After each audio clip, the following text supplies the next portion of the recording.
যখন ফেরত চাবা that is specific relief. Okay, so compensation কি স্পেসিফিক রিলিফ? রিলিফ না। বোঝা গেল জয়? জি স্যার। জি স্যার, বুঝতে পারছি। আরো একটা ঘটনা বলি, তুমি জয়ের সাথে চুক্তি করছো যে জয় তোমাকে 10 বস্তা চাল দেবে, আর তুমি জয়কে 12,000 টাকা দিবা, ঠিক আছে? টাকার বিনিময়ে চাল নিবা। এখন জয় যেটা করলো, যেদিন তোমাকে চাল দেবে তার আগের দিন জয় করছে কি, বলতেছে যে আমি চাল দিতে পারবো না, আমি আরেক জায়গায় বেশি টাকা বিক্রি করে দিচ্ছি। এখন তুমি কি করতে পারো? তুমি যেটা করতে পারো সেটা হলো জয়ের বিরুদ্ধে একটা মামলা দিতে পারো। তুমি গিয়ে বলবো আমাকে স্পেসিফিক রিলিফ দাও। কোর্ট এখানে কি করবে? কোর্ট তোমাকে স্পেসিফিক রিলিফ যদি দিতে হয় তাহলে তোমাকে চালই ওই চালটাই দিতে হবে। চাল দিতে বলবে না, তুমি ওই চালটাই চাবা। চাল না তো, কি ধরনের চালের কথা ছিল? বলা হয়েছিল মিনিকেট চাল। এখন জয় যদি মিনিকেট চাল না দিয়ে তোমাকে যদি ইয়ে চাল দেয়, কি বলে না এটাকে, কি বলে তোমার, মিনিকেট না দিয়ে তোমাকে, সরি, জয়ের সাথে তোমার চুক্তি হয়েছিল নাজির শাইল দিবে, পরে দিছে মিনিকেট। আচ্ছা, মিনিকেটের জায়গায় তোমাকে নাজির শাইল, তো ওইটা তো তোমার হচ্ছে স্পেসিফিক রিলিফ হলো না, এটাও এক ধরনের কম্প্রোমাইজ হলো বা কম্পেনসেশন হলো। Okay, so the thing you have contracted for, ওইটাই যখন তুমি পাও that is a specific relief. But specific রিলিফের বাইরে যেগুলো হয় ওগুলো অনেক রকমের রিলিফ আছে, that's true, but one of the thing is compensation, but compensation not any specific relief. Compensation কোনো স্পেসিফিক রিলিফ না, ঠিক আছে? এটা মাথায় রাখবা সবসময় যে কম্পেনসেশন কোনো স্পেসিফিক রিলিফ না।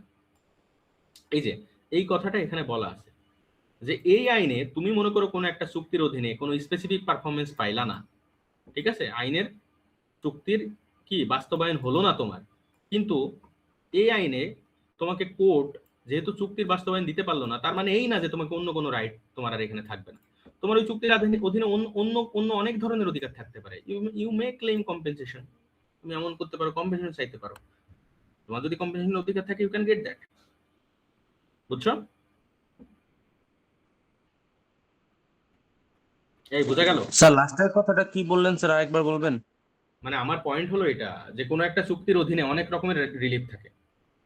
চুক্তি ভঙ্গ হলে অনেক ধরনের রিলিফ থাকে না, তুমি সেই চুক্তিটা বাতিল করতে পারো, সেটাকে বলে রেসিশন অফ কন্ট্রাক্ট। তুমি সেই চুক্তি থেকে তুমি হচ্ছে কি বলে ওই যে জিনিসটা তোমার সাথে চুক্তি করা হয়েছিল ওইটাই ফেরত চাইতে পারো, that is specific performance of the contract. আর আরেকটা পয়েন্ট হলো যেটা, সেটা হলো চুক্তির পরিবর্তে, জিনিসের পরিবর্তে কম্পেনসেশন দিচ্ছ। তো এই যে কম্পেনসেশনটা তুমি নিলা অথবা রেসিশন যেটা করলা, এইটা তোমার স্পেসিফিক পারফরমেন্স তো হলো না, হলো? ওই জিনিসটা কি পাইছো? না স্যার, না স্যার। কিন্তু আইন বলতেছে ওই জিনিসটা তুমি যদি নাও পাও, তারপরেও তোমার যদি আদার্স যেসব রাইট গুলো আছে ওই রাইট গুলা কোর্ট বাস্তবায়ন করাইতে পারে, নো প্রবলেম। বুঝছো? জি স্যার। ওকে, বাকিটা বুঝছো না বুঝো নাই? না বুঝলে বলো। এখানে যেটা বলা আছে সেটা হলো তোমার মনে করো 10 টাকা পাওয়ার কথা, ঠিক আছে? তোমাকে বলা হয়েছে যে তুমি 10 টাকা পাবা অথবা তোমাকে একটা লজেন্স দেওয়া হবে। এখন দেখা গেল যে লজেন্স দেওয়া পসিবল হচ্ছে না, তোমাকে তাহলে কি 10 টাকা দেওয়া বন্ধ করে দেবে? দেবে না, 10 টাকা দেবে, হয়ে গেল, সিম্পল। অন্য যেসব রাইট গুলো আছে you will get that. Specific performance if it is not possible, তোমাকে অন্যভাবে যত রাইট আছে you will all get that, no problem. বুঝা গেল? জি স্যার। বুঝা গেল? আচ্ছা, তাহলে এখানে টোটাল 5 ধরনের যে রিলিফ আছে এটা পরে দেখবো আমরা। এখানে জাস্ট একটা জিনিস পয়েন্ট আছে, সেটা হলো যে কম্পেনসেশন কি না, কম্পেনসেশন কোনো স্পেসিফিক রিলিফ না। এই যে কম্পেনসেশন কোনো স্পেসিফিক, তাহলে যদি পরীক্ষা প্রশ্ন আসে whether compensation is any specific relief or not, তখন তোমরা এখান থেকে আসবা যে specific relief might be given under section 5 of the specific relief act. There are 5 types of specific relief. এই যে 1টা 2টা 3টা 4টা 5টা। If we see D, number D of section 5 will say that any right which is given to a party is otherwise than by an award of compensation, it is a specific relief. So compensation is not any specific relief. So this is the way of answer. বুঝছো? তার মানে sir ফার্স্টে হচ্ছে এই 5টাকে ব্যাখ্যা করব বা 5টাকে লিখবো, লেখার পরে হচ্ছে 4 নাম্বারটা নিয়ে ব্যাখ্যা করব। 4 না 5 এর ডি যেটা সেটা বললাম, 4 নম্বরের কথা তো বলি না। মানে স্যার হচ্ছে পাশে D- 5 নাম্বারে যে হচ্ছে 5টা কথা বলা আছে, ABCDE পর্যন্ত বলা আছে, এই 5টা ফার্স্টে লিখবো, লেখার পরে এটার হচ্ছে ডি নাম্বারটা নিয়ে তারপর আমরা ব্যাখ্যা করব। Yes, yes. তুমি খালি পাশের ডিতে সরাসরি চলে গেলে you will not get full marks. আমি তোমাদের একটা কথা বলি, সেটা হলো আমি যখন এবার পরীক্ষা দিছিলাম, বারের পরীক্ষা দিছিলাম, আমার যেদিন ভাইভা হয়েছিল, অ্যান্ড ভাইভা বোর্ডে I was প্রেইজড for my marks. They said me you have got মারাত্মক নাম্বার ইন রিটেন। বুঝছো? জি স্যার। জাজেস জাজেস যারা ছিল তারা বলছে ইউ হ্যাভ গট মারাত্মক নাম্বার, মানে বাংলায় বলছে আপনি তো মারাত্মক নাম্বার পাই না, তুমি করে বলছো তুমি তো মারাত্মক নাম্বার পাইছো। They didn't ask me any question, কোনো কোশ্চেনই করে না। Okay, so be specific in your answer. আর এই যে এই ওয়েটা মনে রাখবা সবসময়। এই কোশ্চেন জিজ্ঞেস করছে যে কোনটা স্পেসিফিক রিলিফ নিছে, অথবা জিজ্ঞেস করলো যে what are the specific reliefs, sorry, weather compensation is specific relief or not. যদি পরীক্ষা প্রশ্ন আসে তুমি কিভাবে ব্যাখ্যা করবে? তুমি পাশে থেকে আসবা, প্রথমে বলবা যে এইগুলো স্পেসিফিক রিলিফ, কিন্তু এখানে দিতে বলা আছে যে কম্পেনসেশন বাদে অন্য যেসব আছে ওটা specific relief. So compensation is not specific relief. তখন একটা উদাহরণ দিবার সাথে যে কম্পেনসেশন না, তুমি সাইকেল নিয়ে গেছে কেউ, তুমি সাইকেল চাচ্ছ, that is specific performance or specific relief. But তুমি সাইকেলের পরিবর্তে টাকা নিলা, that is not specific relief, that is compensation. ঠিক আছে? জি স্যার, বুঝতে পারছি। ওকে, এরপরে চলে যাবা সেকশন 6 এর ই। আচ্ছা, এখন প্রশ্ন আসবে হোয়াট ইজ প্রিভেন্টিভ রিলিফ। এটা এটা পরে দেখবো আমরা, এটা ইম্পর্টেন্ট। এই 6 নম্বর সেকশন দাগায় রাখো, বাট পরে পড়াবো তোমাদের। 7টা একটু দেখে নাও, সেটা হচ্ছে specific relief can not be granted for the mere purpose of enforcing a penal law. এটা থেকে প্রিলিতে প্রশ্ন হতে পারে যে তোমার পেনাল ল বাস্তবায়ন করার জন্য কি স্পেসিফিক রিলিফ দেয়া যায় কিনা। দেয়া যায় না, আমরা প্রথমে পড়ে নিছি এই জিনিসটাই। তোমার এটা স্যার ক্রিমিনাল ল সিভিল সুটের জন্য প্রযোজ্য। কিন্তু সিভিল সুটের সাথে প্রযোজ্য, এটা ক্রিমিনাল লতে প্রযোজ্য না। তো যদি এমন, এটাও যদি রিটেনে প্রশ্ন হয় যে তোমার পেনাল ল বাস্তবায়নের জন্য যে তোমার স্পেসিফিক রিলিফ অ্যাপ্লাই হবে কিনা, তখন তুমি সেকশন 7 যদি লেখো you will not get full marks. তোমাকে চলে যেতে হবে এখানে, এই যে প্রিএমবলেই বলে দিচ্ছে। প্রিয়াম্বল থেকে লিখতে হবে। হ্যাঁ, প্রিএমবলেই বলে দিচ্ছে তোমার খালি সিভিল সুটস এর ক্ষেত্রে তুমি কি পাবা, স্পেসিফিক রিলিফ পাবা।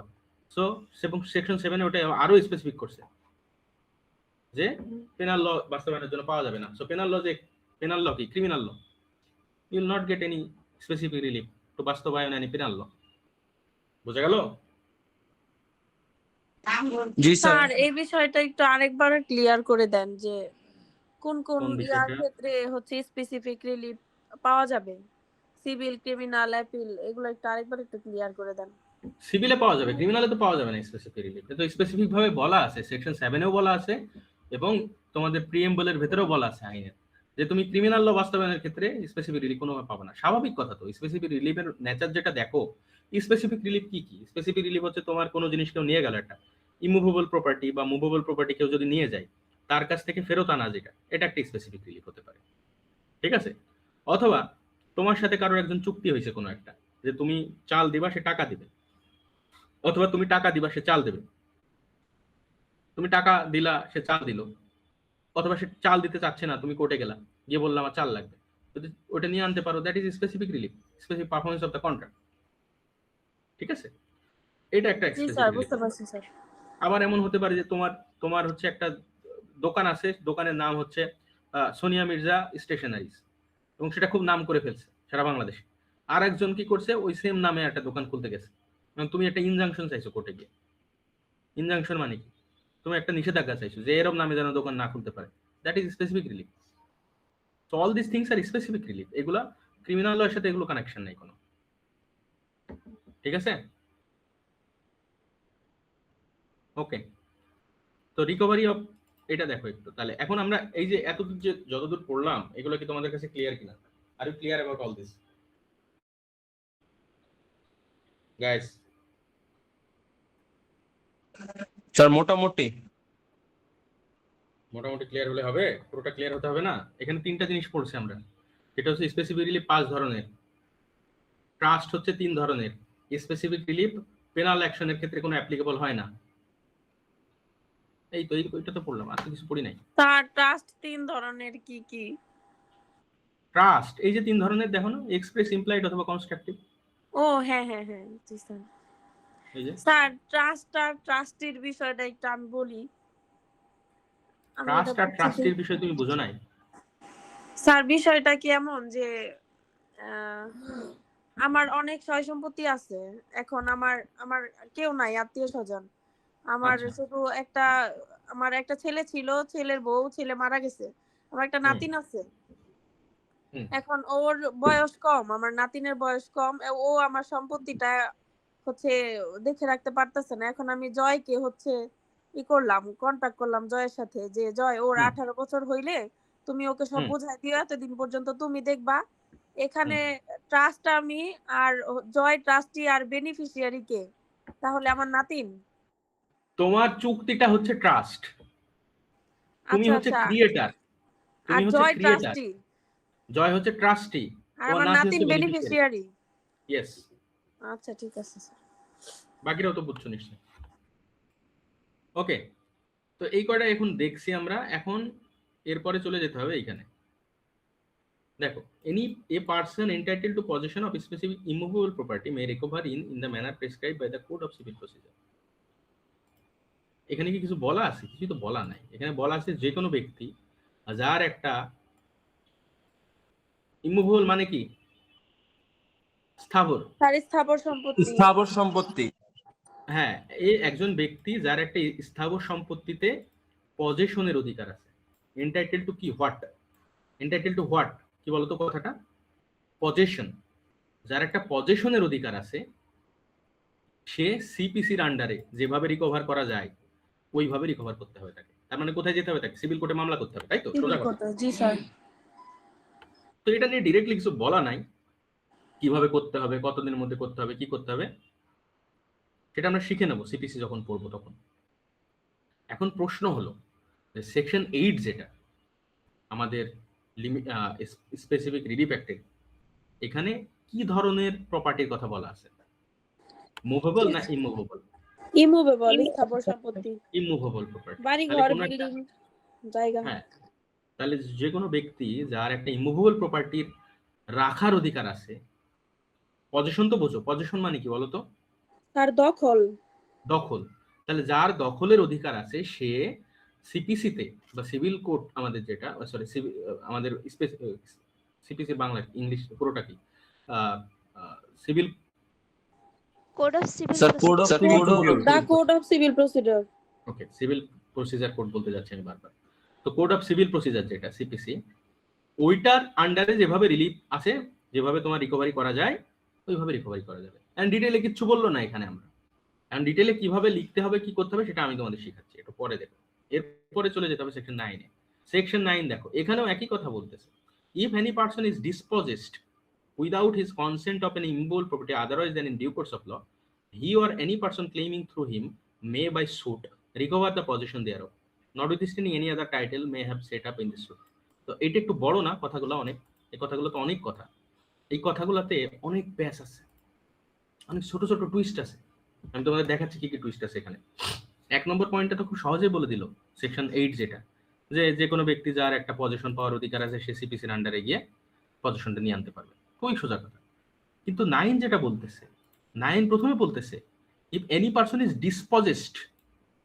আচ্ছা, তার মানে কি?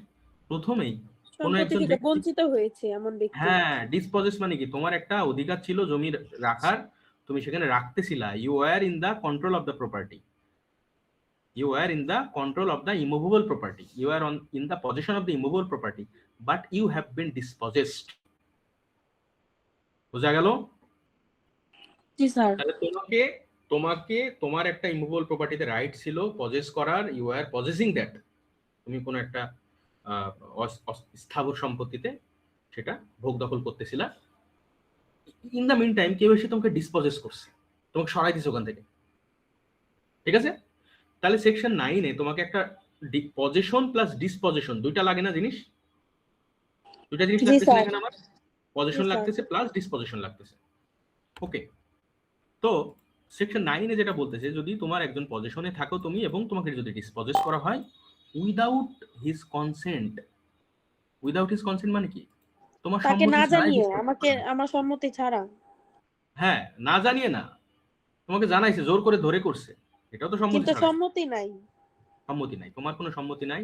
এমন কোনো ক্ষেত্রে তোমার একটা ইমুভেবল প্রপার্টিতে পজিশন ছিল এবং তোমাকে ওখান থেকে কেউ যদি সরাই দেয়, এবং সরানোর পদ্ধতিটা দেখো, otherwise than due course of law. Otherwise than due course of law তার মানে কি?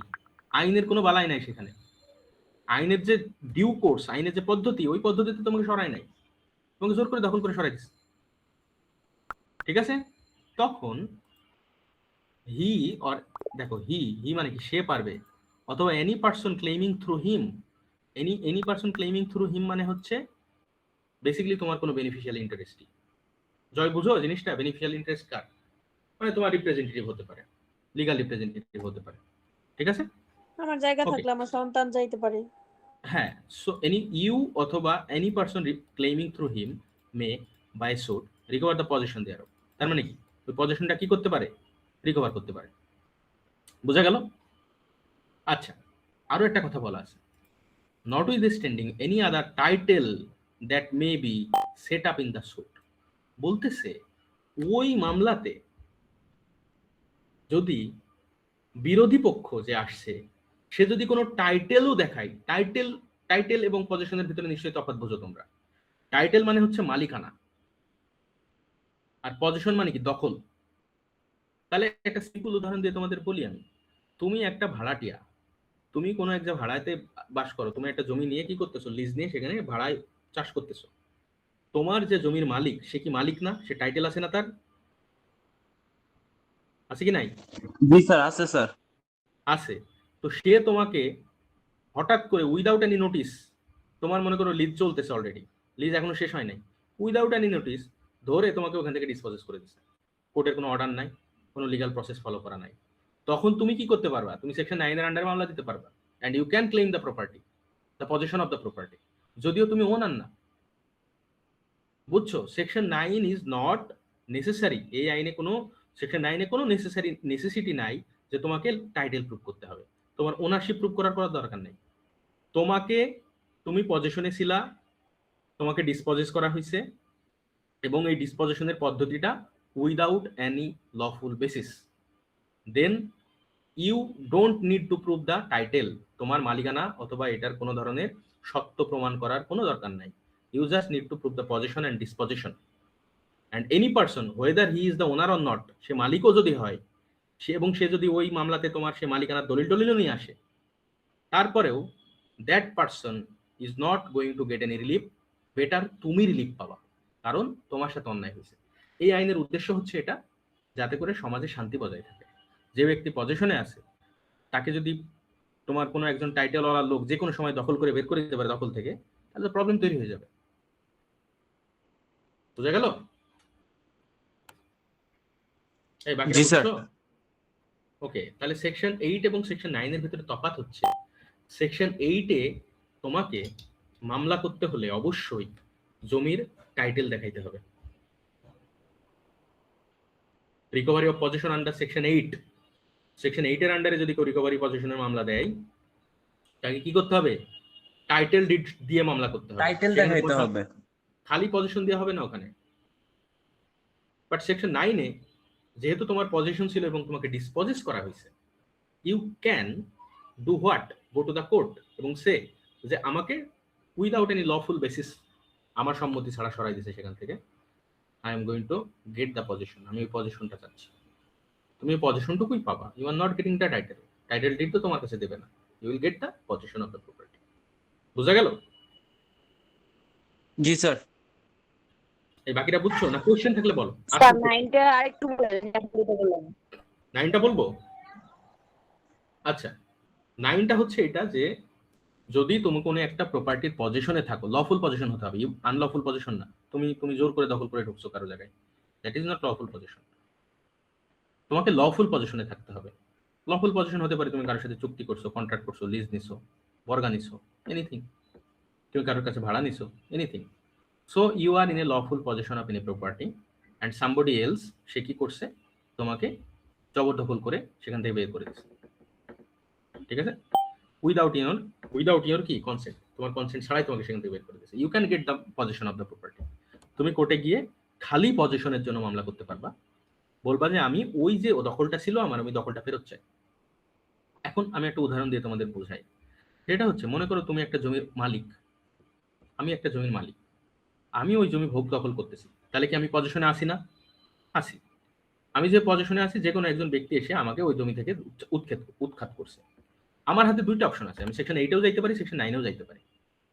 সেকশন 9 যেটা, সেটা বলতেছে আমাকে যে সেকশন 9-এ গেলে আমাকে আমার খালি পজিশন আর ডিসপজিশন প্রুভ করতে হবে, আমাকে টাইটেল প্রমাণ করা পর্যন্ত যাওয়া লাগবে না। জমি যে আমি সত্ত্ব আছে আমার, আমি যে কোথা থেকে কিনছিলাম, এই জমিটা আমি আসলেই মালিক, এসব প্রুভ করার দরকার নেই। আমি এখানে পজিশনে ছিলাম, আমি লফুল পজিশনে ছিলাম, আমাকে সেখান থেকে ডিসপোজেস করা হয়েছে আমার কনসেন্ট ছাড়া, without lawful basis. I can go to the court and just claim the position back. অথবা I can do one thing, other thing, সেটা হলো সেকশন 8-এ মামলা করতে পারি। সেকশন 8-এ মামলা করলে কি হবে? 8-এ মামলা করলে যেটা হবে সেটা হলো, পজিশন হারাইছি আমি, আমাকে পজিশনও দিবেন ফেরত, আর আমার টাইটেল দিক তো আমি দেখাচ্ছি, আমি তো মালিক এটা, আমি যেহেতু মালিক, তাহলে তোকে তো ওখান থেকে সরানো হবে। তো তখন আমাকে কি প্রুভ করতে হবে বলো তো? তখন আমাকে প্রুভ করতে হবে টাইটেল। সেখানে আমি খালি পজিশন দিয়ে হবে আমার? হবে না। না স্যার, সেখানে আমার মালিকানাটাও প্রমাণ করতে হবে। মালিকানাটাই প্রমাণ করতে হবে, ওইটাই মেইন, ওইটাই মেইন, আমাকে মালিকানাই প্রমাণ করতে হবে মেইনলি। আমি পজিশনে ছিলাম কিনা দ্যাট ডাজ নট ম্যাটার। মনে করো আমি বিদেশে ছিলাম, বাট আমি আসলেই মালিক যদি জমির, তাহলে আমি কি তোমার সেকশন 9-এ যাইতে পারবো? পারবো না। আই মাস্ট গো না আন্ডার স্যার, সেকশন 8। সেই ক্ষেত্রে সেকশন 8-এ যেতে হবে। ইয়েস। সো এখানে বলতেছে সেকশন 8-এ হচ্ছে এমন কোনো ব্যক্তি যে পজিশনের অধিকারী। এখন যেহেতু আমি মালিক, তাহলে তো আমি পজিশনের অধিকারী, তাই না? সেটা আমি যেহেতু পজিশনে নাই ডিরেক্টলি, তার মানে কি এই যে আমি যে কোনো সময় পজিশনে যাইতে পারবো না? পারবো। So I am the Writefull owner, so I can go to the position at any time. So that's why section 8 is applying when তুমি সেখানে মালিকানা আছে তোমার। যদি তোমার মালিকানা থাকে, তখনই তুমি সেকশন 8-এর আন্ডারে যাইতে পারবা, to get back the possession and the other things, যাই হোক না কেন। আর 9 হচ্ছে তখন অ্যাপ্লাই হবে, তুমি যদি মালিক নাও হও, no problem, you had the possession but you have been dispossessed by someone else without your consent and without any legal basis. তুমি বাসার মালিকের কাছ থেকে ভাড়া নিছো, তুমি ভাড়া দিচ্ছ ঠিকঠাক, তোমার মালিক তোমাকে জোর করে বের করে দিচ্ছে, without any legal basis, without your consent, you can get the position back under section 9 of this act. বোঝা গেল? বাকিটা বুঝছো? জি স্যার। ওকে। এখন কিছু আরো পয়েন্ট আছে, সেকশন 9-এর আরো কিছু লুপ হোল আছে। দেখো এই সেকশনটা, দেখো, nothing in this section shall bar any person from suing to establish his title to such property and to recover possession there. আচ্ছা, এমন হলো মনে করো তুমি 9-এর আন্ডারে মামলা হেরে গেছো, কোর্ট তোমাকে পজিশন দেয় নাই, ওকে? তখন তুমি আমার সেকশন 8-এর আন্ডারেও গিয়ে মামলা করতে পারবা, কারণ তোমাকে এখানে আটকাবে না। আইন বলতেছে তুমি পজিশনের ডিসপজিশনের ভিত্তিতে মামলায় যদি জিততে নাও পারো, তোমাকে তোমার টাইটেলের ভিত্তিতে তখন আবার তুমি জিততে পারবা। তখন তুমি আবার মালিকানা প্রমাণ করে কি করতে পারো? পজিশন ব্যাক করতে পারবা আন্ডার সেকশন 8। তাহলে তো স্যার এই ক্ষেত্রে আমার মালিক হইতে হবে তাহলে। হ্যাঁ, তখন তোমাকে মালিক হতে হবে। তখন তো তুমি ভাড়াটিয়া হয়ে গিয়ে সেকশন 8-এর আন্ডারে কোনো রিলিফই নাই তোমার, ওটা তো মালিকদেরই রিলিফ খালি 8-এর আন্ডারে। সেকশন 9-এর কথা যেটা, সেটা এটা একটা ফাস্ট প্রসিজার, তোমাকে মালিকানা পর্যন্ত যাওয়াই লাগতেছে না, পজিশন ছিল, ডিসপোজেস করছে, জমি ফেরত পাবা, নো প্রবলেম, সব কিছু ওকে থাকে। বাট যখন তুমি এটা ফেল করলা, তখন কি করতে হবে? তোমার হাতে আদার অপশন আছে? নাই। So you have go to the court and ask for the position back on the basis of the title. মালিকানা অথবা সত্য দেখাইতে হবে তোমাকে।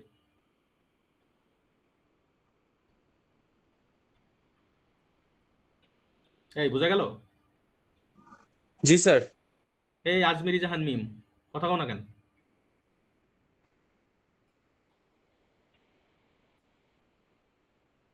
কথা বলে না, দেখছো? বলবেন ঘুমাই গেছে নাকি?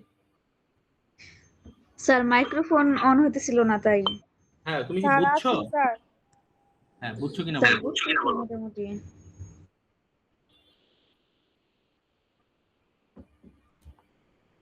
আমি কি ধরে নেবো যে এটা একটা ইমপ্লাইড কনসেন্ট, যে বুঝছে? স্যার চুপ থাকা সম্মতির লক্ষণ। ওকে, বুঝছে। সাইম আলী তবে খান, দেরি হলো অনলাইনে কেন? অনলাইনে চুপ থাকা মানে সে কিছুই বোঝে নাই, কিছু বুঝি নাই স্যার। আপনার বন্ধু কই? Where is your friend?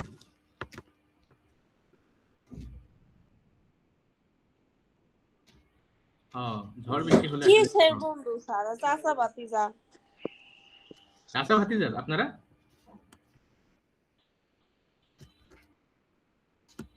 সবই বন্ধু দোস্ত। ছেলেদের বন্ধুত্বের একটা ব্যাপার আছে বুঝছেন, আপনারা এটা মেয়েরা যারা আছেন আপনারা মেয়েদের সংখ্যা বেশি এখানে যদিও, বাট ছেলেদের বন্ধুত্বের একটা ব্যাপার আছে। ছেলেদের বন্ধুত্ব বয়স দেখে হয় না। Boys can be friends with any age. Sir ছেলেদের আমার বন্ধুত্ব কোনো বন্ধু নাই, আমি একা মানুষ তাই জানি না। বিয়ে হয়ে গেলে মানুষের তো আর বন্ধু থাকে না, তাই স্পাউস তো হলো সব থেকে বড় বন্ধু। জি স্যার, আমার কথা শুনে আমার হাজবেন্ড এই কথাই বলতেছিল। হ্যাঁ, বিয়ে হয়ে গেলে তার স্পাউস হচ্ছে তার সব থেকে বড় বন্ধু। There is no other friend. এমন শত্রু একটা থাকলে আর বন্ধুর প্রয়োজন হয় না। এনিওয়েজ, আচ্ছা আমরা অন্যদিকে যাই। সেটা হলো তাহলে পয়েন্ট হলো আমরা সেকশন 8 এর আন্ডারে মামলা করতে হলে তোমাকে অবশ্যই কি দেখাইতে হবে? তোমাকে দেখাইতে হবে যে you are the owner or you are the Title. Title of the property. Section 9 এর আন্ডারে তোমাকে ওইসব দেখাইতে হবে না। You just show you are in the possession and you have been dispossessed and you have that কি বলে sorry you have been dispossessed and এটা তোমার উইদাউট এনি কনসেন্ট হয়েছে। তোমার কোনো কনসেন্ট ছিল না, তোমার সম্মতি ছিল না, তোমাকে জোর করে করা হয়েছে এবং এখানে কোনো লিগাল প্রসেস ফলো করা হয় নাই। তাহলে যদি কোনো লিগাল প্রসেস ফলো করে তোমাকে কেউ সরায়, আমি মনে করো যে এমন হলো তোমার কোন একটা কারো কাছ থেকে অর্ডার নিয়ে আসছে, কোর্টের কাছ থেকে একটা অর্ডার নিয়ে আসছে, তোমাকে সেখান থেকে ডিসপজেস করে দিচ্ছে, পারবা না? তুমি সেকশন 9 এ যাইতে পারবা? লিগাল প্রসেস ফলো করে যদি তোমার বিরুদ্ধে কেউ একটা মামলা করে তোমাকে কোনো জায়গায় থেকে ডিসপজেস করে, অথবা মামলা করা লাগবে না, এই যে মনে করো ভাড়াটিয়ারা যারা থাকে তাদেরকে একটা লিগাল নোটিশ দেওয়া হলো, লিগাল নোটিশ দেওয়ার পর আইনে বলা আছে যে তোমার 2 মাস আগেই, তোমাদের চুক্তিতে বলা আছে যে 2 মাস আগেই তোমাকে হচ্ছে নোটিশ দেবে এবং তুমি নোটিশ পাওয়ার পর 2 মাস পরে তোমাকে বাসা ছেড়ে দিতে হবে।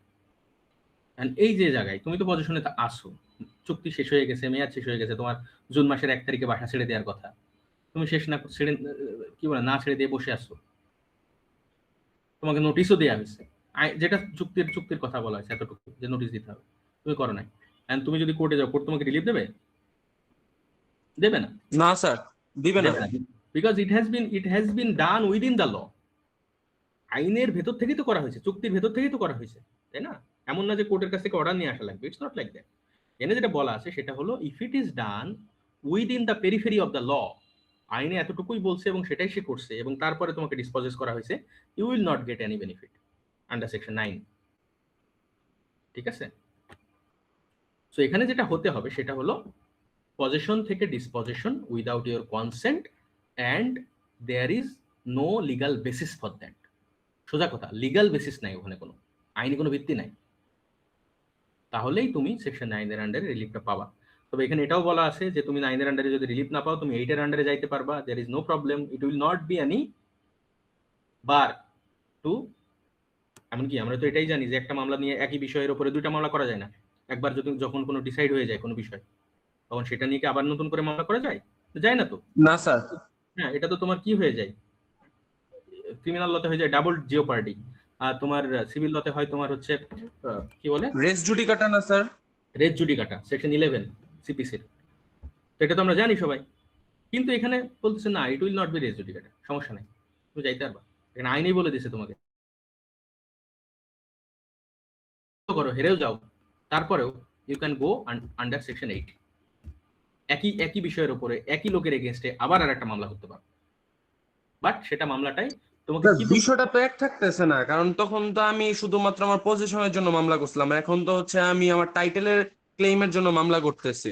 এক্স্যাক্টলি, ওটা আমরা পরে আরো ডিটেইলে বলবো, আরো বিষয় আছে ওখানে, কনস্ট্রাকটিভ রেস জুডিকেট এটা আছে। এটা দেখো, এখানে পয়েন্ট হচ্ছে আইনে তো সরাসরি বলে দিছে তোমার যে তুমি যেতে পারবা, তুমি টাইটেল দিয়ে পরবর্তীতে প্রুভ করতে পারবা, সেকশন 9 বলে দিছে তোমাকে, বলে দিছে না? তাহলে আমি ওসব কনস্ট্রাকশনের ভিতরে যাবো কেন? এখানেই থাকবো আমি, ঠিক আছে না? ওকে, এরপরে কিন্তু তুমি গভর্নমেন্টের এগেইনস্টে মামলা করতে পারবে না, you can not file a suit against the government. So government তোমাকে জোর করে তোমার বাড়ি থেকে বের করে দিছে, আন্ডার সেকশন 9 তুমি আসতে পারবে না। তোমার জমি থেকে গভর্নমেন্ট তোমাকে জোর করে সরাই দিচ্ছে, you can not come under section 9 of this limitation act. There is other relief, অন্য রিলিফ আছে, আমি সেটা দেখাবো তোমাদের, বাট আমি নাও দেখাইতে পারি, ওটা আমাদের সিপিসির সাথে কানেক্টেড না, আমাদের সিভিলের সাথে কানেক্টেড না। ওকে, জোর করে সরকার তোমাকে কোনো জায়গা থেকে যদি বের করে দেয়, তোমার জমি থেকে উৎখাত করে, তুমি সেকশন 9 এর আন্ডারে গিয়ে পজিশন আবার ক্লেম করতে পারবা না। অন্য জায়গায় গিয়ে ক্লেম করতে হবে, তোমার তো কম্পেনসেশন ক্লেম করতে হবে। ইউ ক্যান ক্লেম দা, কি বলে, মানি ব্যাক, টাকা চাইতে পারো সরকারের কাছ থেকে, or anything like that, but section 9 এর আন্ডারে পজিশন তুমি পাবা না। সরকার তোমার জমি যদি নিয়ে নেয় জোর করে, পাবা না। বুঝছো? আচ্ছা, সেকশন 9 এ যে রাইটটা দেবে, ওইটার বিরুদ্ধে তুমি আপিল করতে পারবে না, বাট তুমি রিভিশন করতে পারবা। আপিল অথবা রিভিউ কোনটাই করতে পারবে না, ঠিক আছে? No appeal or any review. তুমি কি করতে পারবে? রিভিশন করতে পারবা, বাট সেকশন 8 এর আন্ডারে তুমি আপিলও করতে পারবা, রিভিউ রিভিশন সবই করতে পারবা। তো পার্থক্যগুলো দেখতেছো 8 এবং 9 এর? পার্থক্যগুলো তো ক্লিয়ার খুব। প্রথম যে পার্থক্য সেটা হলো সেকশন 8 এ তোমাকে টাইটেল প্রুফ করতে হয়, সেকশন 9 এ টাইটেল প্রুফ করতে হয় না। সেকশন 9 এ তোমাকে দুইটা জিনিস প্রুফ করতে হয়, পজিশন, ডিসপজিশন। এইটা তোমাকে পজিশন ডিসপজিশন প্রমাণ করা লাগে না, তুমি বিদেশ থেকে এসেও মামলা করতে পারবে এইটার আন্ডারে, নো প্রবলেম। তুমি পজিশনে ছিলাই না, তারপরেও তোমাকে তোমার জমি থেকে উৎখাত করছে, একজন এসে জমি জবরদখল করে বসে আছে, সেকশন 8 এ যাইতে পারবে। আরও কথা হলো সেকশন 8 এ লিমিটেশন পিরিয়ড কত, এটা একটা ইম্পর্টেন্ট বিষয়, এটাই পড়ে আমরা শেষ করব। সেকশন 8 এর লিমিটেশন পিরিয়ড হচ্ছে 12 বছর।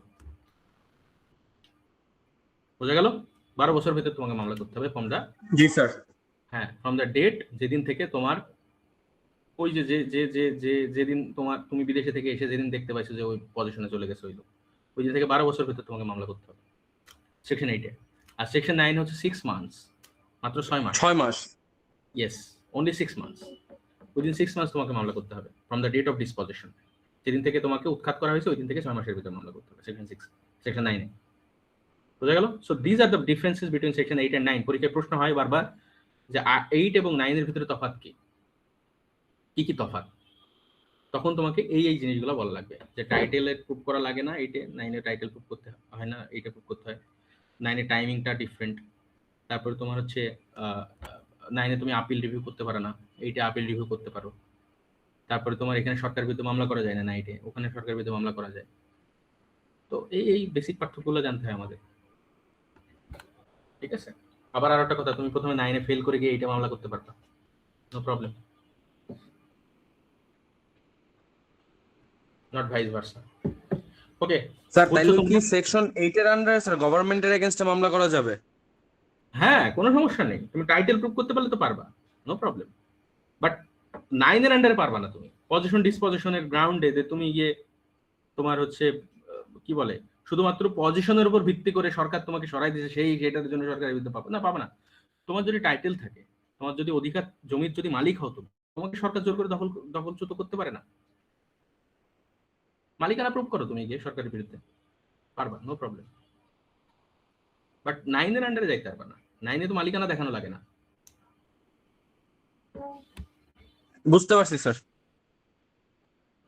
ওকে, আজকে মানুষজন কম কেন এত?